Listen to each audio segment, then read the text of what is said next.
მეგობრებო, ესეთი გაშლავდა შემოგთავაზოთ ახლა. ინფორმაცია მაღალი ძალებისგან რა მოდის თქვენზე, რა უნდა იცოდეთ ახლა. თქვენი ასე ვთქვათ, თქვენი ანგელოზისგან, თქვენი მაღალი ძალებისგან რა ინფორმაციას გაწოდებენ, რა უნდა იცოდეთ ახლა.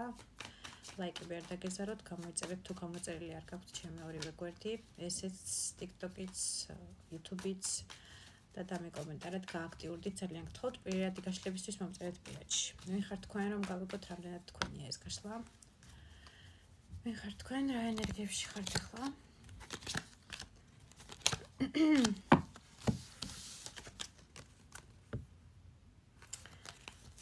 ესე იგი, პირველ რიგში ბევრი დიდი ალბათობით უკვე დედა ხართ. გაშლა არის ორივე სქესთვის, მამაკაცებმა თქვენ თავზე მოერგეთ ვისაუბრებ მანდილოსნების მხრიდან. შესაძლებელია დედა ხართ, ანუ მოქმედებთ, ასე ვთქვათ, რაღაცა ჟეზლი გიჭირავთ, ასე ვთქვათ, თქვენი დედობრივი მზრუნველობისთვის, უკვე მზად ხართ დედა რომ გახდეთ, მზად ხართ პასუხისგებლობა აიღოთ შვილთან მიმართებაში. როგორც მინიმუმ ძალიან დიდი სურვილი გაქვთ, რომ გყავდეთ შვილი. და ეს თქვენი დედობრივი შთამომავლობის გაგრძელების მისია, ასე ვთქვათ, და პასუხისგებლობა თქვენ თავზე იკისროთ და აიღოთ. შვილი ძალიან გინდათ, შესაძლებელია უბრალოდ ამ კარტით. ამასთან დაკავშირებით შეიძლება ბევრს ბრძოლობთ, ბევრს ომობთ, შესაძლებელია ზოგიერთი რაღაცა მკურნალობის რეჟიმს გადიხართ, რაღაცას წვალობთ, ასე ვთქვათ, წვალობთ ბჭყალებში. მოკლედ მაქსიმალურად დებთ ენერგიას აი ამ წინააღმდეგობები, რაშიც ხელი გეშლებათ. მაპატიეთ იმაში, რომ სიტყვას დადგეს თქვენთვის ანატრელი ფეხმძიმობა, იქნება ეს ზოგიერთისთვის, რაღაც ნაწილისთვის, თუ იმასთან დაკავშირებით, რომ აი ყველა პრობლემა, რაც შვილთან დაკავშირებით გაქვთ, თუ უკვე გყავთ შვილი, ეს იქნება მის გაზრდასთან, მისთვის მომავლის, ასე ვთქვათ, ყველაფერზე მზად ხართ, რომ აი ყველა წინააღმდეგობა გადალახოთ აი ამ მშობლის ინსტინქტით თქვენი შვილის გულისთვის და ეს თქვენი შვილი თქვენთვის არის მზე. მზეც არის ხშირად შვილის კარტი, მე-19 მაღალი არკანი, რომელიც ასე ვთქვათ გინათებს ყოველდღიურობას, აი რო გითენდება და თვალს რო ახელ, ყველაფერი აბსოლუტურად ხელგეწიფება, რომ გააკეთოს შენი შვილისთვის, ყველანაირად ენერგია ჩადო, სული შთაბერო მის მომავალს, მის წარმატებული პიროვნების ჩამოყალიბებაში და გაზრდაში.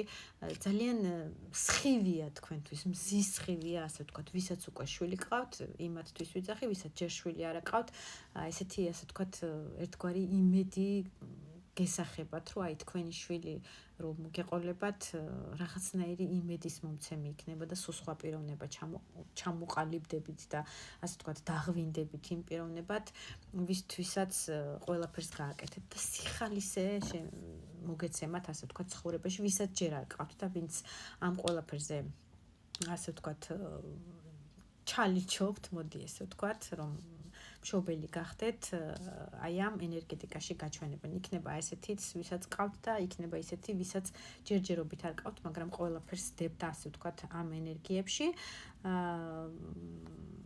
კიდევ რა და ვინ ხართ?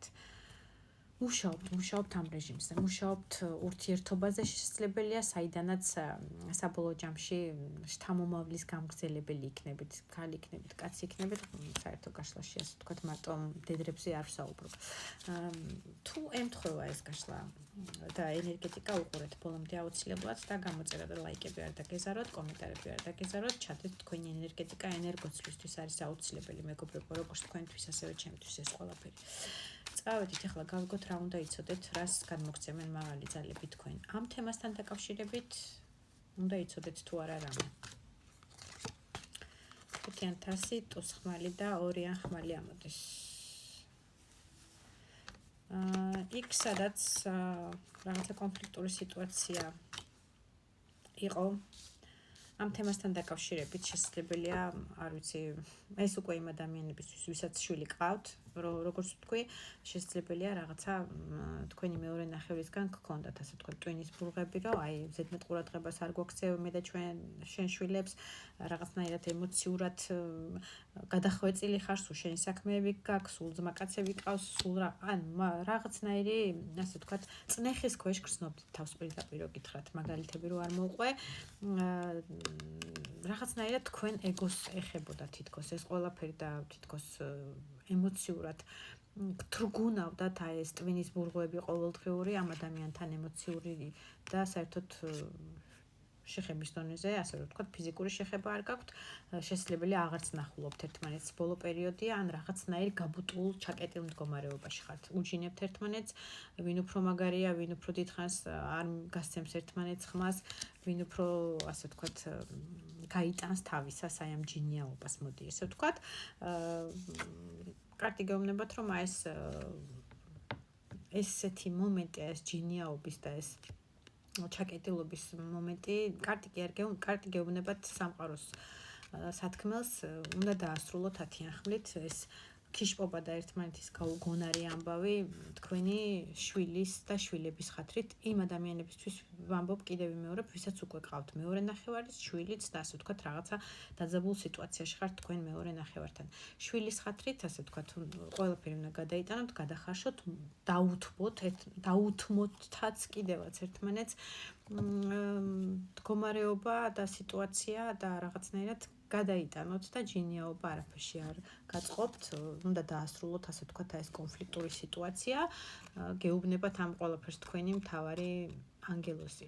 მე-14 მაღალი არკანი ეს არის ანგელოზის კარტი, ემოციურად დაბალანსდიო გეუბნებათ ამ კარტზე. საერთოდ მე-14 მაღალ არკანზე ერთი თასიდან მეორე თასში ღურის ხოლმე ანგელოზი, ეს არის დაბალანსება ემოციური ფონის, დამშვიდი დაწყნარდიო გეუბნებიან არანაირი, ასე ვთქვათ, კონფლიქტის გადაზრდა უფრო რთულ ფორმებში არ არის სახარბიელო და არ იქნება შენთვის სახარბიელო, შვილის, ოჯახის და შენი საკუთარი სახელის, ასე ვთქვათ, და პირველ რიგში შვილის მომავლისთვის, ასე ვთქვათ, გადაიტანე ეს რთული მომენტი და ჯინიაობა და ურთიერთობის დასრულებაზე კი არ იფიქრო, ასე ვთქვათ, დაბალანსდი შენ ემოციურ ფონში, იმიტომ რომ კონფლიქტი არაფერ კარგს არ მოგიტანს. კიდე რა უნდა იცოდეთ? ეს იმ ადამიანებისთვის კიდევ ვიმეორებ, ვინც უკვე სრული ოჯახით ხართ, შვილიან მეუღლიანად. კიდევ რა უნდა იცოდეთ სხვა დანარჩენებმა? ბაშხმალი ამოდის მე-15 მაღალი არკანი და კოშკი მე-16 მაღალი არკანი, ესე იგი რაღაცას დააკვირდითო, ეს პაჟი ამოდის ისევ ბავშვთან დაკავშირებით იმ ინფორმაციას გეუბნებით, რაც უნდა იცოდეთ ეს იმ ადამიანებს, ვისაც შვილი არ ყავთ ჯერჯერობით და ცდილობთ რომ გყავდეთ, რაღაცნაირ დამოკიდებულებაში შეიძლება ჩაგაგდოთ ამ ეშმაკმა შვილთან დაკავშირებით, შესაძლებელია რაღაცა ისეთი ავადმყოფობები, ასე ვთქვათ, ექიმებმა აღმოგიჩინონ, რაც სინამდვილეში პრინციპში არ არის, მაგრამ ზედმეტი, ასე ვთქვათ, ექიმების გალანძღვისგან თავს შევიკავებ და საერთოდ მათ პროფესიონალებში ეჭვი მე პირადად არ შემაქვს, მაგრამ არის ისეთი ვარიანტი, რომ რაღაცა გაუთვალისწინებელი და ზედმეტი, ასე ვთქვათ, ჩაგიწერონ, რაც სინამდვილეში არ გაქვთ, არ გჭირდებათ ის კონკრეტული რაღაცა მკურნალობა, ასე რომ მხოლოდ ერთ ადამიანს და ერთ კონკრეტულ დასკვნას ექიმისას ენდობით, იმიტომ რომ შესაძლებელია ამ ყველაფერმა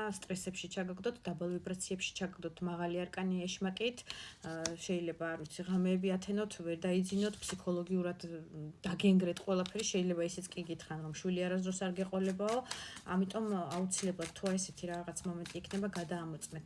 მეორეგან მიდით, მესამეგან მიდით, სხვა ექიმების, ასე ვთქვათ, სხვასაც აჩვენეთ ეგ სიტუაცია და გაარკვიეთ სწორია თუ არა, იმიტომ რომ ძალიან დიდი ალბათობაა, რომ შეცდომა იყოს და ის მოგაწერონ, ასე ვთქვათ, რაც თქვენ სინამდვილეში არ გაქვთ და თქვენი ნერვიულობის და ნერვების ფასად დაგიჯდება ძალიან რთულ ფორმებში თანაც.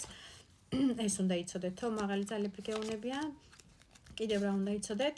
იმუშავეთ ამ სიტუაციაზე, იმუშავეთ 3 პენტაკლით.